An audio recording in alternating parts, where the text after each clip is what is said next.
સનાતન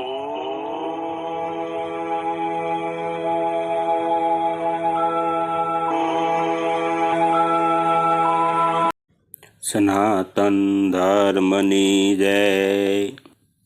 દરેકને પ્રણામ. ને મંત્રના રટણ સાથે પણ એકાગ્રતા પણ આવે છે અને આપણો એક વિશ્વાસ અને આપણું શ્રદ્ધાનો એક અંકુર ફૂટે છે. એ જ આપણો ગુરુ મંત્ર હોય છે. પરબ્રહ્મ પરમાત્મા સાથેનો પણ સાક્ષાત્કાર આ મંત્ર દ્વારા જ થાય છે.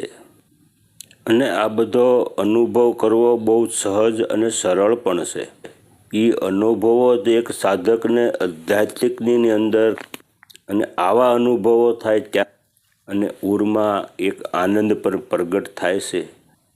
આ જ એક સતગુરુની મંત્રની શક્તિ છે.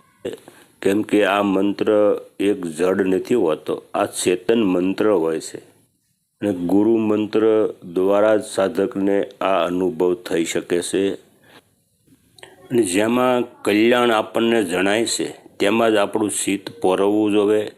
સાધક પુરુષે પણ સત્ય અને કોમળ તથા પ્રિય વસન પણ બોલવું જોઈએ. અને પોતાની મોટાઈ તથા પરનિંદાનો પણ ત્યાગ કરવો જોઈએ. અને આ જ સાધના માર્ગ છે. અને કોઈ પણ ટીકા આપણે કરે તો પણ ક્રોધ નહીં કરવો.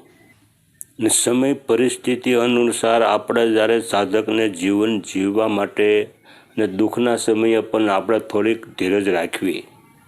ને ઈર્ષ્યા, નિંદા અને અસંતોષ, ક્રોધી, શંકાશીલ અને પારકાના દુર્ગુણ જોવા આવા જે ગુણો છે, આવા જે ગુણોવાળા સાધકને ક્યારેય પોતાના ગુરુના મંત્રમાં સફળતા મળતી નથી અને સાધના માર્ગમાં આગળ વધાતું પણ નથી. તો દરેક સાધકે પણ આ એક લક્ષ્યમાં રાખવું જરૂરી છે. કેમ કે આ સંસાર પરિવર્તનશીલ છે. અને ક્યારેય કોઈનું દિલ દુભાય એવું વસન પણ બોલવું નહીં. અને જે કર્મ કરવામાં આવે તે બ્રહ્મને પણ અર્પણ કરવા આ સાધકને એ સજાગતાપણું રાખવું જોઈએ. મન અને વાણી સદા નિર્મળ રાખવા, સત્યનું પાલન કરવું અને અજ્ઞાનને નાશ કરી અને શિવ સાથે એકકાર કરવાની શક્તિ પણ મંત્રની અંદર પડે જ છે. પરંતુ ગુરુની કૃપાથી આ સ્થિતિ પણ એક ઉચ્ચ કક્ષાએ પણ આપણને પહોંચાડે છે. અને અક્ષરના દિવ્ય સ્વરૂપનો પણ અંતરાત્માનો સાક્ષાત્કાર થશે. અને આ કક્ષાએ જ્યારે સાધક પહોંચે છે ત્યારબાદ જ મંત્ર જે પ્રયત્નપૂર્વક જપવો પડતો નથી, સાક્ષાત અનુભવ થાય છે. એ જ અખંડ અજંપા છે. અને એ જ શુદ્ધ ચેતન શુદ્ધ આત્માનો અનુભવ છે. અને આ જ અજંપા નાદ પણ છે. નિર્મળ ચિત્તે આ મંત્રના જાપમાં આપણે તલ્લીન બની જઈશું. ઈશ્વર મહાપરબ્રહ્મ પરમાત્માનો પણ આપણને અહીંયા દર્શન થાય છે. ને મંત્રમાં મહાન શક્તિ રહેલી છે. અને આપણી સાધનાનું સાચું ફળ આ જ છે. ગુરુ પાસેથી જ્ઞાન લીધા પછી આ અનુભવ અને આ સાધના માર્ગમાં ચાલવાથી આપણને આ જ ફળ રૂપમાં પરમાત્મા રૂપી પ્રાપ્ત થાય છે. આધ્યાત્મિક જગતમાં 4 પ્રકારની પણ આંતરિક સાધના છે. જેમાં અહંકારથી મુક્ત થઈને જ્ઞાન યોગ, કર્મયોગ અને યોગ અને ભક્તિ યોગ, આ પોતાની પ્રકૃતિ સ્વભાવ અનુસાર જ કોઈ પણ એક યોગ આપણે પસંદ કરી લેવો. યોગની આંતરિક સાધનામાં ઉતરી અને પરમ જ્ઞાન આત્મામાંથી પ્રાપ્ત કરવું એ જ સાધનાનું મૂળ છે. અને આ જ લક્ષ્યની પ્રાપ્તિ એ જ પરમ આનંદ અને પરમ જ્ઞાન છે. અને સાક્ષી ભાવમાં સ્થિર થઈ જ્ઞાની મહાપુરુષો આ સંસારમાં દરેક તત્વમાં ઈશ્વરના દર્શન કરે છે. આ આનંદ આત્માનો આનંદ હોય છે. તે જ શાશ્વત શક્તિ પણ છે. અને જીવનની પણ પરમ શાંતિ આમાં જ પ્રાપ્ત થાય છે. જે એક સ્થિરતા પ્રાપ્ત થાય છે એ જ પરમ તત્વ પરમાત્માનું દર્શન છે.